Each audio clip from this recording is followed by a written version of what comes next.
วนทุกท่านเข้าวัดเข้าวารับศีลรับพรหลวงตาเสริมคุณค่าให้กับจิตใจกระทำความดีเรื่องนี้ไม่ต้องอายใครว่างจากการงานเมื่อใดเชิญชวนท่านไปทำบุญกระทำความดีเรื่องนี้ไม่ต้องอายใครฝากเพลงเชิญชวนหญิงชายอย่าอายเรื่องการทำบุญ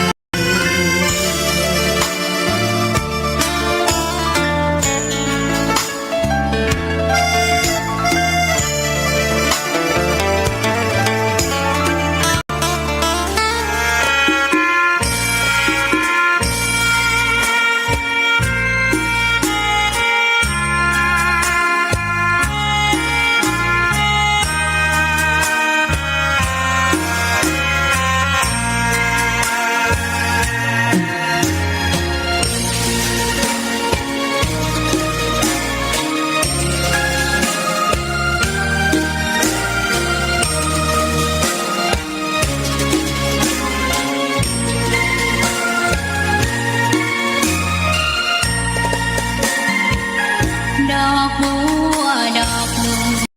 พึงใจไว้เพื่อบูชาแด่องค์พระศาสดาสัมมาสัมพุทธเจ้ามีความงามเงียบไม่เปรียบเทียบเขา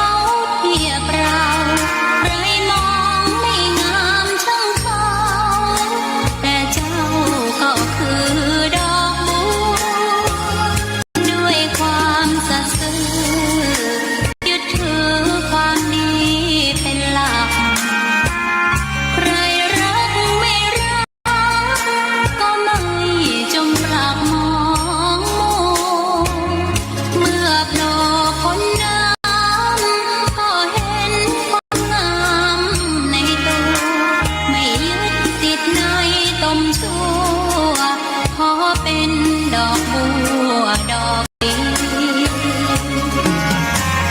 ใครไม่มองว่าบัวงามเด่นแต่บัวก็เป็นดอกบัวทุกวันอย่างนี้ไม่อยากเด่นดำแต่มุ่งหวังในทางเด่นดีเกิดมาสร้างบารมีถวายชีพนี้บูชาดอกบัวดอกน้อยเฝ้าคอยคนที่ใจบุญมาโอบเอื้อเกื้อกูลรู้ค่าของบุญเก็บบัวขึ้นมาเพื่อสร้างความดีและเสริมบารมีดังว่าใช้ดอกบัวนี้บูชาพระสัมมาสัมพุทธองค์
ต่อพระรัตนตรัยแก้วเจ้าสามประการ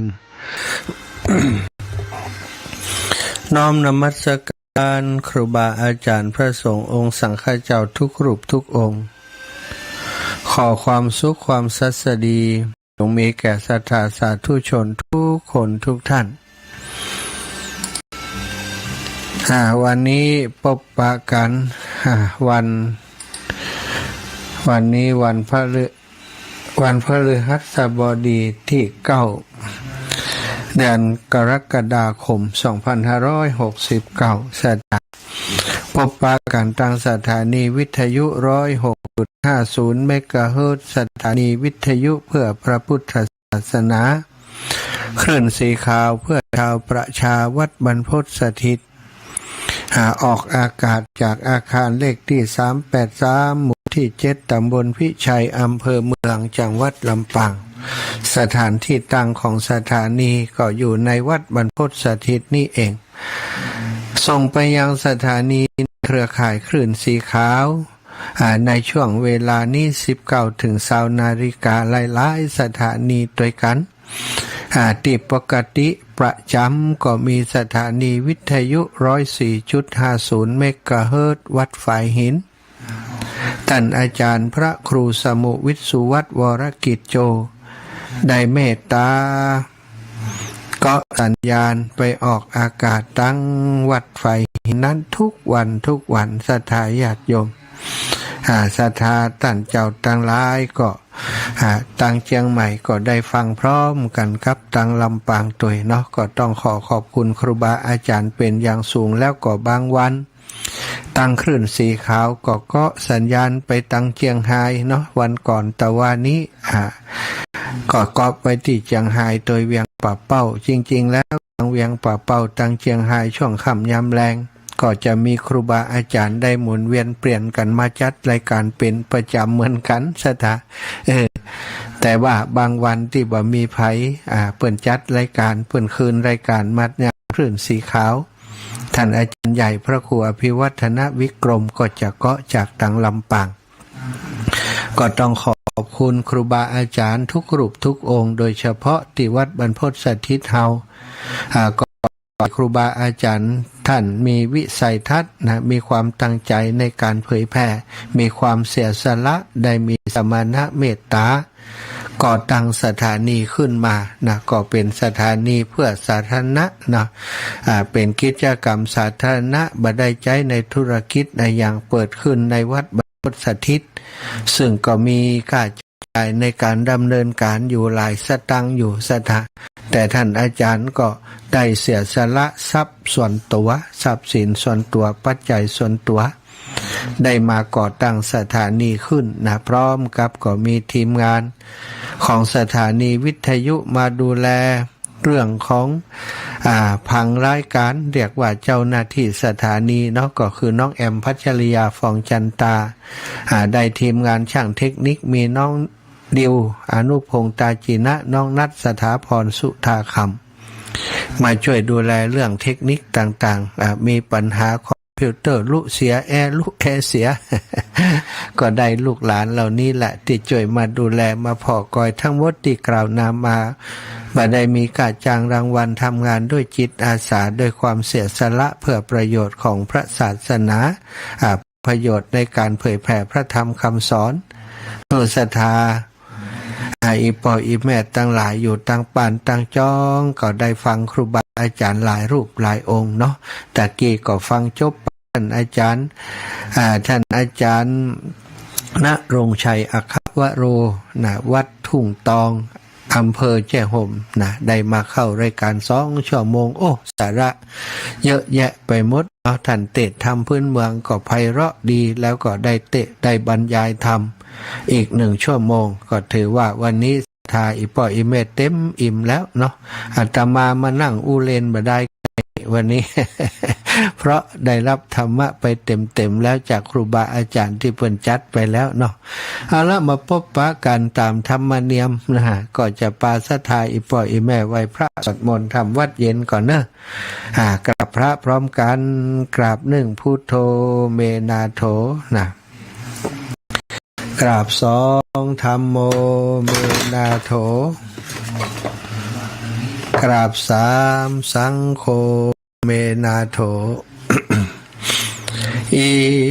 มินาสกาเรนะพุทธังอภิปูชยามิอิมินาสกาเรนะธัมมังอภิปูชยามิอิมินาสกาเรนะสังฆังอภิปูชยามิอะระหังสัมมาสัมพุทโธภคะวาพุทธังภคะวันตังอภิวาเทมิกราบสวากขาโตภคะวตาธัมโมธัมมังนะมัสสามิกราบสุปฏิปันโนภะคะวะโตสาวกสังโฆสังฆังนะมามิกราบนะโมตัสสะภะคะวะโตอะระหะโตสัมมาสัมพุทธัสสะนะโมตัสสะภะคะวะโตอะระหะโตสัมมาสัมพุทธัสสะนะโมตัสสะภะคะวะโตอะระหะโตสัมมาสัมพุทธัสสะพุทธังสรณังกัจฉามิธัมมังสรณังกัจฉามิสังฆังสรณังกัจฉามิตุติยัมปิพุทธังสรณังกัจฉามิตุติยัมปิธัมมังสรณังกัจฉามิตุติยัมปิสังฆังสรณังกัจฉามิตาติยัมปิพุทธังสรณังกัจฉามิตาติยัมปิธัมมังสรณังกัจฉามิตาติยัมปิสังฆังสรณังกัจฉามิอิติปิโสภะคะวะอะระหังสัมมาสัมพุทโธวิชชาจารณะสัมปันโนสุขโตโลกวิทูอนุตตโรปุริสัทธัมมะสารทิสัทธาเทวมนุสสานาพุทโธภะคะวะติสวากขาโตภะคะวะตาธัมโมสันทิฏฐิโกอากาลิโกเอหิปัสสิโกโอปานายิโกปัจจตังเวทิตาโพวินยูหิติสุปฏิปันโนภะคะวะโตสาวกสังโฆอุชุปฏิปันโนภะคะวะโตสาวกสังโฆยายะปฏิปันโนภะคะวะโตสาวกสังโฆสามิจิปฏิปันโนภะคะวะโตสาวกสังโฆญาติทังจัตตาริปุริสายุขานิอัฏฐะปุริสาปุคลาเอสาภะคะวะโตสาวกสังโฆอาหุนายโยปาหุนายโยทักขินายโยอัญชลิกะระนิโยอนุตตรังปุญญเขตังโลกัสสาติกราบพระพร้อมกันเนอศรัทธาญาติโยมทั้งหลายกราบหนึ่งพุทธังวรันตังศิระสานะมามิกราบสองธัมมังวรันตังศิระสานะมามิกราบสามสังฆังวรันตังศิระสานะมามิ ไหวพระสวดมนต์ทำวัดเย็นโดยการเรียบร้อยแล้วศรัทธาญาติโยมต่อไปก็จะได้นำธรรมะสารธรรมอันมีประโยชน์มาอุจาสนทนากับศรัทธาอีพ่ออีแม่ทั้งหลายในพระพุทธศาสนาพระพุทธองค์ทรงสอนสาวกผู้ที่เชื่อฟังคำสอนของพระองค์สอนพุทธบริษัททั้งหลายเพื่อตั้งตนอยู่ในการทำคุณงามความดีที่เรียกว่ากุศลกรรมแล้วก็ห้ามซึ่งอกุศลกรรมทำที่เป็นอกุศลทั้งหลายก็คือการที่กระทำบาปหยาบช้าตั้งหลายตั้งกายกรรมตั้งวจีกรรมตั้งมโนกรรมสถาโดยเจตนาหรือว่าโดยบ่เจตนาก็แล้วแต่ต้องเขาตั้นเจ้าตั้งหลายต้องสำรวมในกายกรรมวจีกรรมมโนกรรมในการใช้ชีวิตในการดำเนินชีวิตทุกวันทุกเวลาตลอดเวลาเพื่อจะป้องกันบ่ให้อกุศลกรรมมันเจริญความโลภความโกรธความหลงความอิจฉาริษยาต้องบ่เจริญขึ้นในกมลสันดานของเฮาแล้วที่สำคัญก็คือจะต้องสั่งสมปุญสั่งสมกุศลต่างๆเพื่อจะให้กิเลสทั้งหลายเพื่อเป็นการขจัดปัดเป่ากิเลสตัณหาทั้งหลายให้มันบางเบาจากกมลสันดานของเฮาในทุกวันอาศัยการฮื้อตานอาศัยการรักษาศีลอาศัยการเจริญวิปัสสนาหรือว่าศึกษาห้ำเฮียนหาความรู้พิจารณาสรรพสิ่งต่างๆสิ่งที่เกิดขึ้นกับตัวเฮาในทุกวันให้ได้หันสัจธรรมของชีวิตถ้าเฮาควบคุมกายกรรมวจีกรรมมโนกรรมอยู่ในทำนองของธรรมโอกาสที่จะพลาดพลั้งไปกระทำกรรมอันหยาบช้าที่จะเกิดวิบากอันนักหนารับความทุกข์อันนักหนาก็จะบังเกิดขึ้นกับเฮาพระองค์ทรงเป็นห่วงมากสถาถึงได้กับตัดเป็นอุดมการณ์ตั้งพระพุทธศาสนาสัพพะปาปัสสะอาการนังการบักะทำบาปทั้งปวงกุศลสุปสัมปทาการยังกุศลให้ถึงพร้อมแล้วก็สัจจิตะปริโยทะปนังแล้วการชำระจิตใจให้สะอาดสดใสวิญญาบริสุทธิ์อยู่ทุกวันเป็นอุดมการณ์เป็นบุดมการตั้งพระพุทธศาสนาวิธีการที่จะไปถึงอุดมการนี้สถาในเมื่ออุดมการมีวิธีการก็จะต้องไปสู่อุดมการนั้น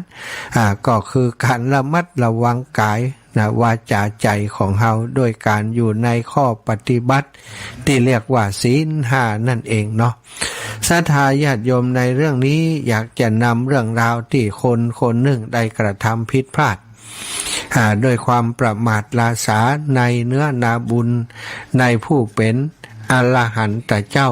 ได้กระทำพลังพลาดโดยมีจิตลิษยามีความโกรธเป็นเจ้าของเรือนได้กระทำสิ่งที่บดีบางามกับพระปัจเจกพุทธเจ้าทำให้เขาเจ้าได้เสวยวิบากกรรมเป็นเวลา 84,000 ปีในนรกมกไปอยู่ในนรกสถาเรื่องนี้เกิดขึ้นที่กรุงพาราณสีมีพระราชโอรสของพระเจ้ากิตตวะมีพระโอรสอยู่หนึ่งพระองค์เป็นรัชทายาทที่จะได้ขึ้นครองราชย์เมื่อพระบิดาสวรรคตพระราชโอรสของพระเจ้ากิตตวะเสด็จประพาสอุทยานเสร็จแล้วก็กำลังกลับสู่ปราสาทราชวังบังเอิญว่าคณะที่เดินทางกลับนั้นได้หันพระปัจเจกพุทธเจ้ารูปหนึ่งพระปัจเจกพุทธเจ้าก็คือพระพุทธเจ้านั่นเองแหละศรัทธาเป็นพระอรหันต์เหมือนกันแต่ว่าเป็นพระพุทธเจ้าประเภทที่ตรัสรู้เองแล้วบ่ได้สอนภัยบ่ได้โปรดภัยเป็นวงกว้างเหมือนกับพระพุทธเจ้าถ้าพุทธเจ้านี้ได้ประ ศาสนาได้ตั้งศาสนาได้สอนคนโดยนะแต่พระปัจเจกพุทธเจ้าเปิ้นบ่ได้บำเพ็ญปารมีทางด้านนี้สถาเปิ้นก็บ่ได้สั่งสอนไผนะฮู้โดยตัวของท่านเองไผสนใจก็ไปเป็นลูกศิษย์ก็ได้อยู่แต่ว่าจะบ่สั่งสอนเป็นกิจจลักษณะบ่ได้วางพระธรรมวินัยเป็นเนติรูปแบบอย่างพระพุทธเจ้าทั่วไปพระปัจเจกพุทธเจ้านะได้เดินทางผ่านมาพอดีซึ่งพระปัจเจกพุทธเจ้าองค์นี้มีนามว่าสุเนตะกำลังเดินบิณฑบาตออกจากเมืองมาเจ้าชายกำลังเมาพอดีสถาบ่ใจเมาเหล้าแต่เมาในความเป็นใหญ่พอหันพระเดินผ่านโดยบ่ยกมือไหว้ตนก็เกิดจิต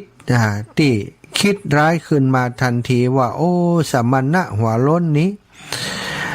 บ่ได้ทำความเคารพเฮาเลยนี่นะบ่ฮู้จึกจำเก่งเกรงกลัวต่อตัวเฮาซึ่งเป็นรัชทายาทเป็นโอรสของพระราชาในเมืองนี้นี่ไล่ลงมาได้กระทำสิ่งที่ทำต่อไปก็เกินที่ใครจะคาดคิดเมื่อได้หันว่าพระปัจเจกพุทธเจ้าบัดแสดงการไหว้เนาะแสดงความเคารพโดยการไหว้โดยการแสดงกิริยาว่ายอมรับนะในตัวของพระราชโอรสนี้เจ้าชายก็เลยลงจากคอช้างมาเดินเข้าไปถามว่าท่านไปไหนมาบิณฑบาตได้อาหารอะไรอย่างมาไหมนี่ได้ก็แย่งเอาบาตรจากมือของพระปัจเจกพุทธเจ้าไปพอเปิดพอแล้วก็เอาบาตรนั้นทุ่มลงพื้นสถาเป็นบาตรไม้เป็นบาตรดินสถาก็ได้รับความเสียหายแตกกระจัดกระจายไปพระปัจเจกพุทธเจ้านั้นท่านบ่มีกิเลสบ่ได้แสดงความโกรธบ่ได้แสดงความบ่พอใจแต่ประการใดยืนนิ่งสงบอยู่บ่แสดงอาการอะไรอย่างออกมาเพราะจิตของท่านคงที่แล้วก็ผ่องใสได้แต่แผ่ความกรุณาไปให้กับพระราชโอรสนั้นอยู่ตลอดต่อมาเจ้าชายพระองค์นั้นสถาเมื่อพระปัจเจกพุทธเจ้านั้นบัดแสดงอาการอะไรอย่างออกมาพระราชกุมารก็รู้สึกแปลกใจว่าทำไมเขาก็ได้กระทำถึงขนาดนี้แต่ทำไมพระปัจเจกพุทธเจ้านี้สมณะรูปนี้บ่รู้สึกอะไรอย่างเลยว่าสถาบ่รู้สึกอะไรอย่างเลยมีอะไรอย่างนี่เป็นอะไรอย่างศรัทธาอีพ่ออีแม่ทั้งหลายลองมาพอว่าในเรื่องนี้มันจะเป็นอย่างไรเนาะเจ้าชายหันหลังเดินไปได้แค่ก้าวเดียวสถาสิ่งที่เกิดขึ้นบ่มีไผคาดความร้อนได้พุทธขึ้นในร่างกายของเปื่อนอย่างรุนแรงราวกับว่าไฟนรกทุกขเวทนาเสียดแทงจนทนบ่ไหวสุดท้ายก็สิ้นใจลงตรงนั้นเองศรัทธากรรมนักเนาะได้ทำกับพระปัจเจกพุทธเจ้าไว้ได้ทุรนทุรายแล้วก็เสียชีวิตไปในที่แห่งนั้นนั่นเองแล้วก็ไปเกิดแล้วไปเกิดในอเวจีมหานรกและในที่อเวจีมหานรกนั่นเองเวลาบ่ได้เดินเหมือนกับโลกมนุษย์ของเฮานะสถาเจ้าชายองค์นี้นอนหงายนอนคว่ำกลิ้งไปกลิ้งมาพลิกซ้ายพลิกขวาถูกไฟไหม้อยู่อย่างนั้นเวลา 84,000 ปีพอพ้นจากนรกก็ยังต้องไปเป็นเปรตหิวกระหายต่ออีกยาวนานนับเวลาบ่ได้แต่กรรมยังตามมาบ่จบเพราะว่าชาติต่อไปเขาก็มีเรื่องแปลกรออยู่ชาตินี้เขาเกิดมาในหมู่บ้านของชาวประมงในเมืองกุนทินครเด็กชายคนนี้ธรรมดาบ่ธรรมดาเพราะเขาระลึกชาติได้จำได้มดว่าเกยทุกทรมานแค่ไหนพอโตขึ้นเลยบ่ยอมไปจับป่ากับญาติเพราะกลัว บาปสุดๆไปเลยสถาเวลาญาติจนไปหาป่าเขาก็แอบหนีไปบ่ยอมฆ่าสัตว์ยิ่งกว่านั้นยังได้แอบไปทำลายข่ายดักปลาหรือว่าจับปลาเป็นๆที่เขาเอามาขังไว้น่ะปล่อยคืนน้ำไปญาติของเขาหันแบบนี้ก็หัวเสียสุดท้ายได้ไล่เขาออกจากบ้านเหลือแต่พี่ชายคนเดียวที่ยังฮักเขาอยู่แล้วชะตากรรมก็พาเขาได้ไปเจอคนที่เปลี่ยนชีวิตของเขาช่วงนั้นพระอานนท์พระอุปถากที่ใกล้ชิดของพระพุทธเจ้ามาพักอยู่ที่ภูเขาสานุบรรพตเด็กชายที่ถูกทอดทิ้งเร่ร่อนไปเรื่อยจนไปถึงที่แห่งนั้นพอดีเขาได้เข้าไปหาพระเถระตอนเปื้อนฉันพอดีพระอานนท์รู้ว่าเด็กน้อยคนนี้หิวเลยได้แบ่งอาหารกินอิ่มแล้วเด็กก็เลื่อมใสในธรรมที่พระอานนท์สอนเลยถามพระอานนท์ก็เลยถามว่าเธอจะบวชไหมเล่าแล้วก็ได้คำตอบว่าเขาจะบวชสถาเด็กตอบว่าจะบวชครับพอบวชเป็นสามเณรแล้วพระอานนท์ก็พาไปเฝ้าพระพุทธเจ้าพระพุทธองค์ตรัสสั่งพระอานนท์ให้ดูแลสามเณรน้อยนี้แต่บอกไว้ประโยคหนึ่งที่ฟังแล้วใจหายว่าเพราะสามเณรบ่เคยทำบุญกุศลไว้เลยจึงจะมีลาภน้อยแล้วพระพุทธเจ้าก็มีวิธีแก้ให้พระองค์แนะให้สามเณรตักน้ำใส่หม้อให้เต็มไว้ให้พระได้ดื่มได้ใจพอชาวบ้านทั้งอุบาสกอุบาสิกาหันความขยันนั้นก็เริ่มสถาหันความขยันนั้นก็เริ่มถวายอาหารประจำให้กับสามเณรมากมายต่อมาสามเณรก็ได้อุปสมบทเป็นพระและก็บรรลุอรหันต์กลายเป็นพระสานุวาสีเถระชื่อเดิมก็คือโปทปาทะอยู่ที่ภูเขาสานุบรรพตพร้อมพระอีก12 รูปแต่ในเวลาเดียวกันอีกโลกหนึ่งกำลังมีคนรอเขาอยู่ญาติของท่านราว500 คนที่เอาแต่ทำบาปโดยเฉพาะความตระหนี่มัจฉริยะและก็ห่วงแหนบ่ยอมแบ่งปันพอตายไปญาติทั้งหลายมีครอบครัวของเปิ้นนั้นพอตายไปก็กลายเป็นเปรตเป็นเปรตกันหมดมีสภาพน่าเวทนามากปากเท่ารูเข็มเปลือยกายพร้อมจนเหลือแต่หนังหุ้มกระดูกหวาดกลัวสั่นเทามีเปรตกลุ่มหนึ่งที่บักกล้าเข้าหน้าท่านเลยพ่อแม่ของท่านที่กลายเป็นเปรตยังจำท่านได้เมื่อก่อนได้บอกว่าบักก่อนเฮาเคยไล่ลูกคนนี้ออกจาก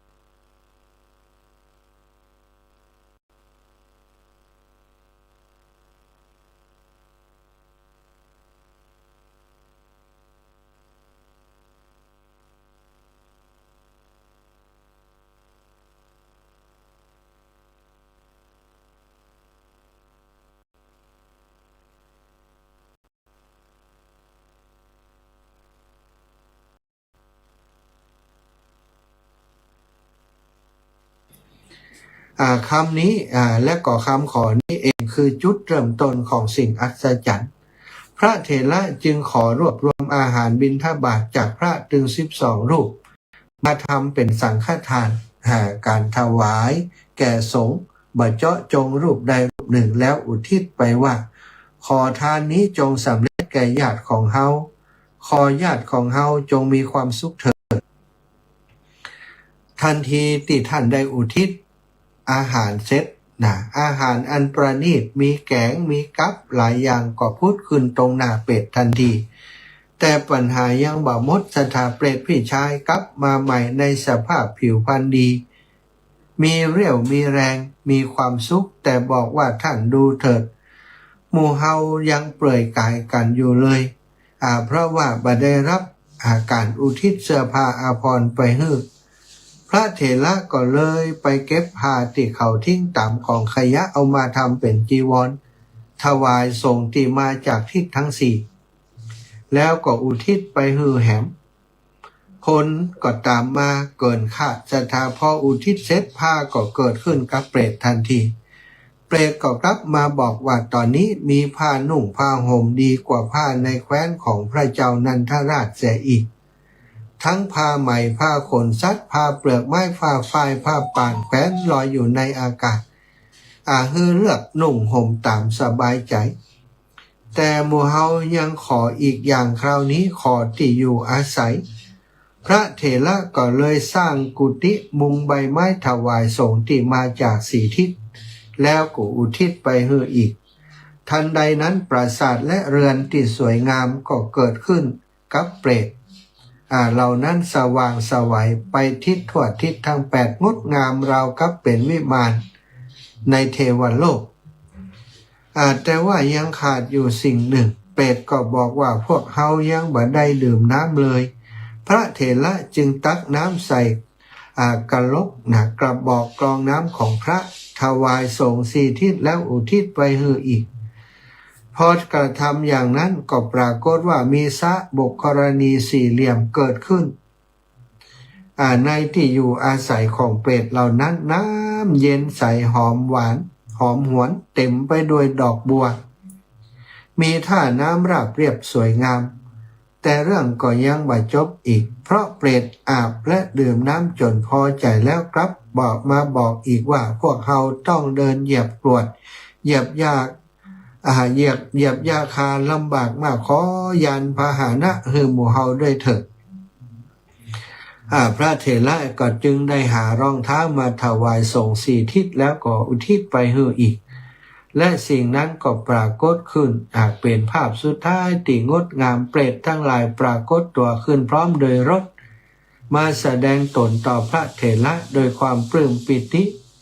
พวกเขาได้ครบทั้งอาหารเสื้อผ้าน้ำและก็ยานพาหนะจากการอุทิศส่วนกุศลที่พระเถระเพียงรูปเดียวได้กระทำขึ้นแล้วพวกเขาก็กล่าวคำติดเต็มไปโดยความสำนึกในบุญคุณว่าข้าแต่ท่านผู้เจริญพวกข้าพเจ้าเป็นผู้อันท่านได้อนุเคราะห์แล้วโดยการฮือเข้าฮือพานุ่งห่มฮือที่อยู่อาศัยฮือน้ำแล้วก็ฮือยานเพราะฉะนั้นข้าพเจ้าทั้งหลายจึงมาเพื่อจะไหว้ท่านผู้เป็นมุนีผู้มีความกรุณาที่สุดในโลกเมื่อทุกอย่างเสร็จสิ้นพระเถระจึงนำเรื่องราวทั้งหมดไปกราบทูลพระพุทธเจ้า และคำที่พระองค์ตรัสตอบก็ทำให้ทุกคนที่ฟังต้องนิ่งงันพระพุทธเจ้าทรงยกเรื่องนี้ขึ้นเป็นเหตุตั้งต้นในการแสดงธรรมเรียกว่าอัตถุปฏิเหตุ เรื่องราวที่เกิดขึ้นจริงแล้วนำมาเป็นต้นเรื่องแสดงธรรมนะพระองค์ตรัสว่าเปรตเหล่านี้ กำลังเสวยทุกข์อย่างใหญ่ในตอนนี้ฉันใดตัวเธอเองก็เคยเป็นเปรตเสวยทุกข์อย่างใหญ่มานี้แล้วในอดีต ฉันนั้นเหมือนกันหมายถึงตัวพระเถระเองก็คือเจ้าชายผู้ทุ่มบาตรในเรื่องนั้นเองแต่พระองค์ก็ยังบ่หยุดเพียงเท่านั้นเมื่อพระเถระทูลอาราธนาเมื่อพระเถระทูลอาราธนาพระพุทธองค์ก็ทรงแสดงเรื่องสุตตะเปรตต่อแล้วทรงแสดงธรรมแก่บริษัทผู้ฟังธรรมที่มาอยู่พร้อมหน้ากันในที่แห่งนั้นผลแห่งธรรมเทศนาครั้งนี้ก็แผ่ไปถึงใจของทุกคนมหาชนได้ฟังธรรมเรื่องราวทั้งหมดต่างเกิดความสลดใจแล้วปากันยินดีในการทำบุญกุศลทั้งการให้ทานและก็การรักษาศีลนับแต่นั้นเป็นต้นมาศรัทธาญาติโยมทั้งหลายนี่ก็คือความพลั้งพลาดพลั้งเผลอพลั้งผิดของพระราชโอรสพระราชกุมารคนหนึ่งที่ถือตัวมีทิฏฐิว่าตัวเองนี่เป็นเชื้อพระวงศ์เป็นกษัตริย์คนอื่นคนตั้งหลายหันก็ต้องไหว้ต้องสาหันเปิ่นเดินผ่านต้องไหว้เปิ่นอยู่บนหลังคอช้างเนี่ยหันเปิ่นก็จะต้องยกมือไหว้แสดงความเคารพ แต่พอพระปัจเจกพุทธเจ้าผู้มีศีลบ่ทำอย่างนั้นก็โกรธนะด้วยความโกรธได้กระทำสิ่งที่ผิดพลาดตกนรกถึง 84,000 ปีได้เสวยวิบากเป็นเปรตแหมบ่ฮู้กี่ภพกี่ชาตินะสถะก็มาเกิดเป็นทารกเป็นลูกของชาวประมงแล้วก็ปรากฏว่าระลึกชาติได้หารยังกรรมเก่าที่ตัวเองเคยกระทำมาได้รับวิบากกรรมมานักหน่วงขนาดนั้นกลัวบาปกลัวกรรมซะนะพ่อแม่หาปลาก็จนตัวเองนี่ความจริงก็ต้องไปหาปลาโดยพ่อแม่แต่บ่ยอมไปทำพ่อแม่เอาปลามาขังจะเอาไปขายเป็นลักของเปิ่นปล่อยหมดเนี่ยสุดท้ายก็ถูกไล่ออกจากบ้านแต่ว่าบุญของเปิ่นมีเนาะคนมีบุญไปพบใส่พระอานนท์แล้วก็ได้บวชเป็นสามเณรต่อมาก็ได้ไปเข้าเฝ้าพระพุทธเจ้าแล้วก็ได้เรียนกรรมฐานก็ได้บรรลุเป็นพระอรหันต์นะได้อุปสมบทได้เป็นพระอรหันต์ปฏิบัติดีปฏิบัติชอบมีผู้ติดตาม12ลูกนะสถานที่ไปอยู่โดยท่านที่ในป่าเนาะปฏิบัติธรรมโดยท่านเป็นเหตุให้ได้ไปพบกับเปรตผู้เป็นพี่อ้ายผู้เป็นแม่ท่านก็ได้ทำบุญไปให้เปรตเหล่านั้นก็ได้พ้นจากอัตภาพของความเป็นเปรตเพราะท่านได้ทำบุญไปหาอันนี้ก็เป็นตัวอย่างเนาะของคนที่กระทำกรรมดีเอาไว้ตอนมีชีวิตอยู่แล้วก็ได้รับทุกข์ในไปเป็นเปรตแต่ก็ยังดีมีลูกที่ยังมีบุญอยู่เนาะเปิ่นไปบวชแล้วเปิ่นได้เป็นพระอรหันต์แล้วก็เปิ่นก่อฮื้อตานความจริงบ่ต้องเป็นพระอรหันต์ก็ได้ไผก็ได้นะถ้าเฮามีญาติที่ทำบุญสุนทานไปฮื้อถ้ากรณีที่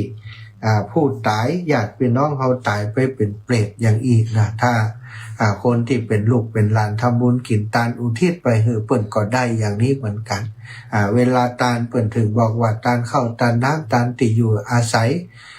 ตานเครื่องหุ้มห่มตานยารักษาโรคตานยานพาหนะยานพาหนะนี่สถาเฮาเกิบนี้ก็ถือว่าเป็นพาหนะอย่างหนึ่งเหมือนกันเนอะ พระพุทธเจ้าเป็นอันปอกกาสมัยเป็นปอกกาได้หันพระปัจเจกพุทธเจ้าเดินผ่าทะเลทรายมาท่านหันแล้วก็ได้ถอดรองเท้าของท่านเนี่ยนะถวายคือกับพระปัจเจกพุทธเจ้าโดยบุญนั้นสถาเมื่อพระองค์เกิดมาทุกภพทุกชาติจะมีดอกบัวขึ้นมารองทับเท้าของท่านตลอดพระบาทของพระพุทธเจ้าตลอดอันนี้ก็เป็นบุญจากการถวายรองเท้าเนี่ยถ้าเขาจะถวายยานพาหนะถวายการรถก็ได้ถวายรองเท้าก็ได้เนี่ยสถา มีโยมแม่ที่ปังปอยโยมแม่มีชัยปินโยภาสเนี่ยถวายประจำไปวันใดก็เอารองเท้าถวายบอกว่ายังดีอยู่นะแม่เอาบอกเป็นยังเอาไปแหม อันนี้เป็นก็คงหันประโยชน์ตรงนี้เอาศรัทธาก่อนที่จะเปิดสายเนาะอนุโมทนาบุญโยมน้องสมควรใจน้อยพร้อมครอบครัวได้ร่วมบุญเป็นเจ้าภาพสังฆทาน500 บาทที่จะตานตีห้วยงูในเนาะก็มีตีห้วยงูในนี่สังฆทาน500แล้วก็ปัจจัยถวายสงฆ์สงฆ์ที่เขาจะไปตานเตียนนั้นปัจจัยถวายสงฆ์ 1,000 บาทศรัทธาญาติโยมที่ฟังรายการใครจะเป็นเจ้าภาพส่วนใดก็เจริญพรได้เนาะหรือว่าจะตามอัธยาศัยก็มีหลายคนที่ถวายร่วมบุญมาตามอัธยาศัยที่ไปตานเตียนเนาะวันนี้ได้ไปบิณฑบาตที่อันบ้านน้ำโจรแล้วก็บ้านกล้วยหลวงกล้วยกลางหน้าวันพระเจ้านั่งแต้นแม่แสงมามณีสารได้ถวายปัจจัยร่วมบุญหลอดเตียนตานเตียนมา100 บาทแม่แสงมามณีสารร่วมบุญไปที่ห้วยงูในที่เปิ้นจะทำบุญวันที่12นี่แหม100 บาทถวายร่วมบุญที่ซื้อบดินกีที่บ้านฝั่งปอยแหม100 บาทโยมน้องสมควรใจน้อยถวายปัจจัยตามอัธยาศัยมา200 บาทก็จะไปร่วมกับโรงทานเนอะแม่บุญนาควงน้ำนองบ้านหนอง5พระบาททำบุญห้วยงูใน100 บาท ทำบุญร่วมบุญก๋วยเตี๋ยวแหบ100 บาทนะก๋วยเตี๋ยวอาตมาจะเอาไปที่ออกโครงการที่ห้วยงูในแม่นิตยาปินตาคำร่วมบุญไปห้วยงูใน50 บาทหอมก๋วยเตี๋ยวแหม50 บาทแม่หอมสีชัยตันร่วมบุญมาเปิดตานขันเข้าเนาะร่วมบุญมา100 บาทแม่ชื่นพันทองรักร่วมบุญไปวัดห้วยงูใน50 บาทแม่แก้วดาอุตเตอร์ร่วมบุญไปห้วยงูใน50 บาทแม่ปราณีชัยวงศ์ร่วมบุญไปห้วยงูใน100 บาทแม่ซุกแก้วสอนศรีนุสรศิลพรศรีเตี้ย100 บาทร่วมบุญลงทานแห่ง100 บาทแม่ศรีวันจันทร์ฟองคำนนพร้อมบุตรหลานพ่อศรีวันแม่จันทร์ฟองคำนนพร้อมบุตรหลานหอมไปห้วยงูใน100 บาทแม่กิ่งแก้วมณีเนตรหอมบุญไปห้วยงูใน50 บาทร่วมบุญก๋วยเตี๋ยว50 บาทป้าปันแก้วลาวบ้านต่อแม่ทะร่วมบุญไปอำเภอฝางแหม50 บาทห้วยงูในแม่จันดีเครือเกียง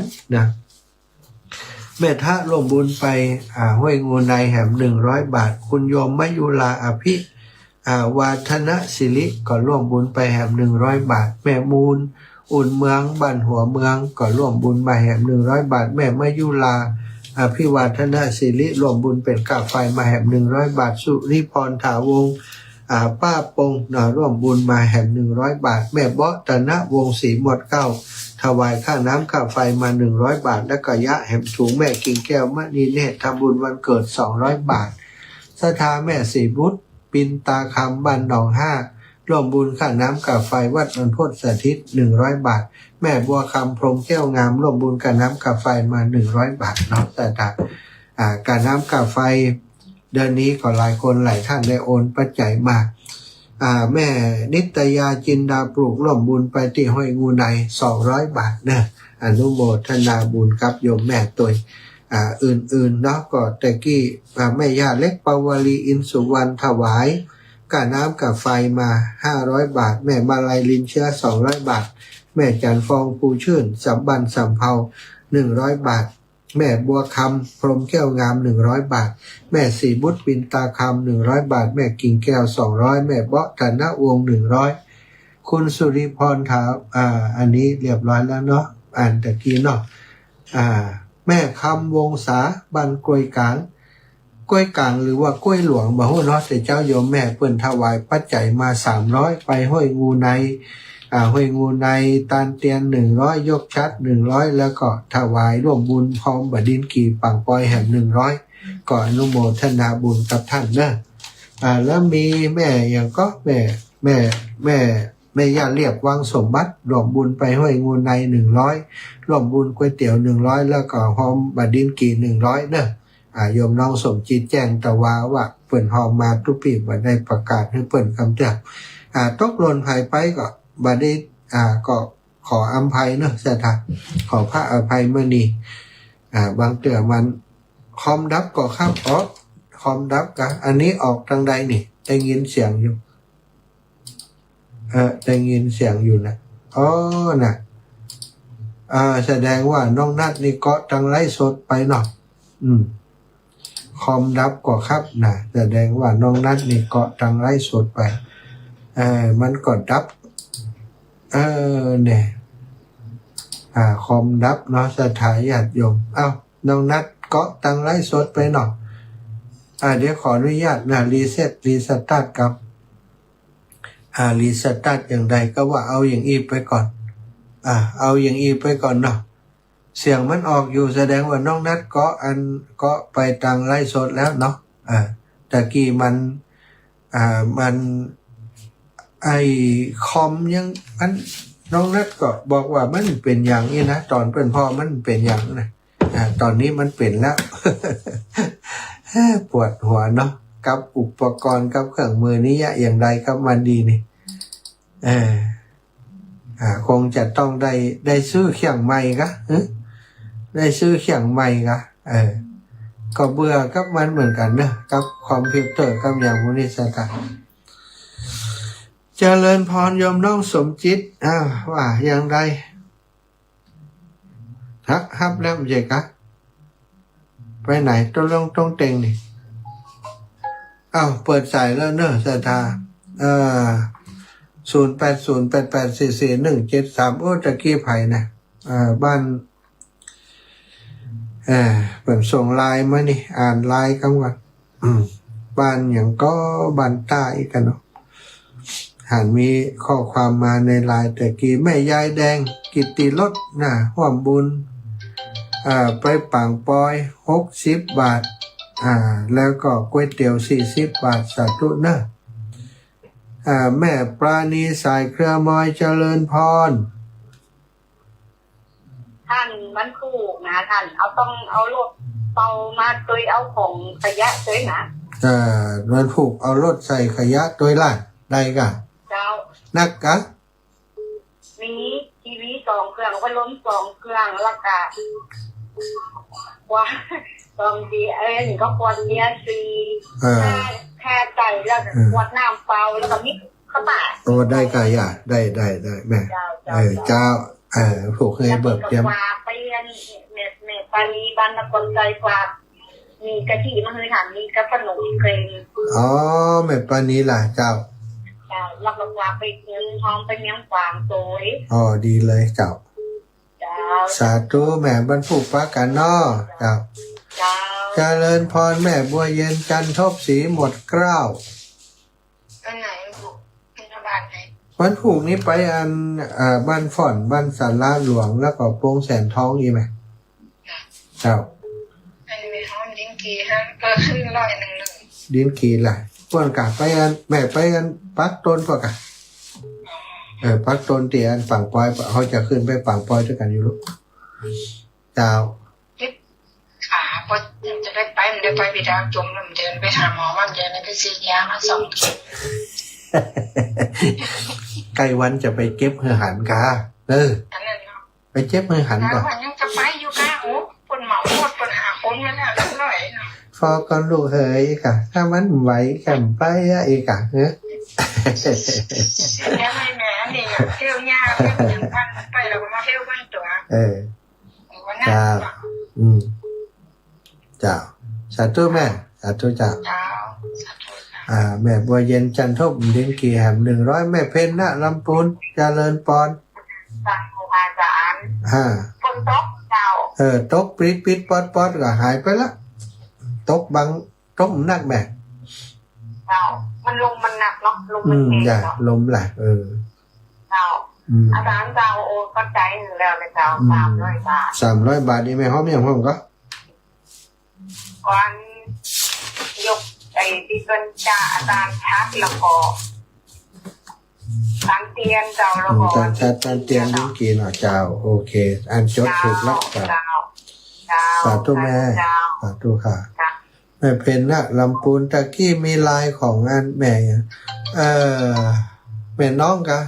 เจริญพรแม่น้องแม่ได้ละพูดเลยแม่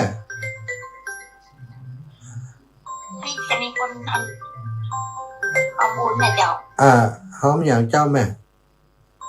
หอมลิ้นกีหอมมานั่นเจ้าหอมลิ้นกีหอมลูกทานเจ้าได้กะ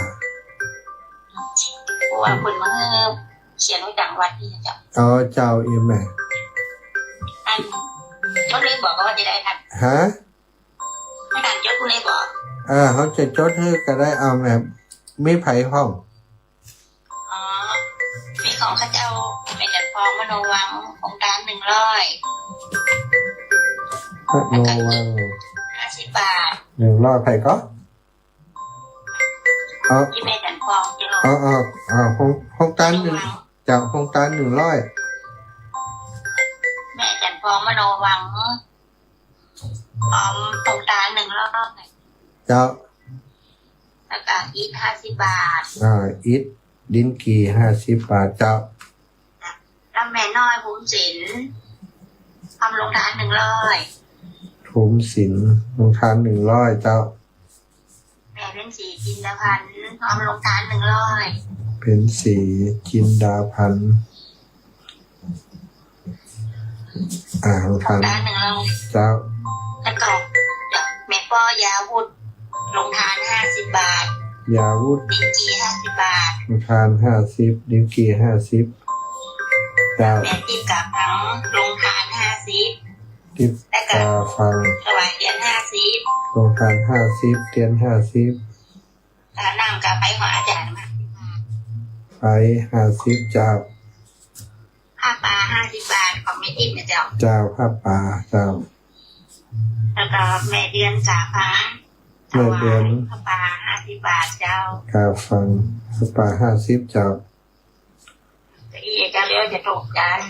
เจ้า ไม่เงยนะเจ้า เจ้าแม่ อันนั้นอันเก่ากับเจ้า อันเก่านะแม่อันเก่าเจ้า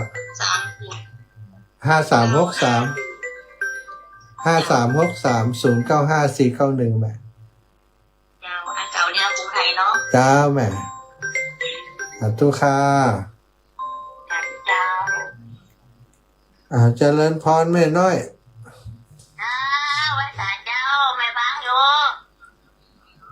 เหมือนเราแม่ได้โทรมาเจ้าแม่ก็พังเปิดโทรอ่ะเจ้าวันนี้แม่โทรวันเนี้ยเจ้าแม่เป็นกำลังใจนะท่านนะ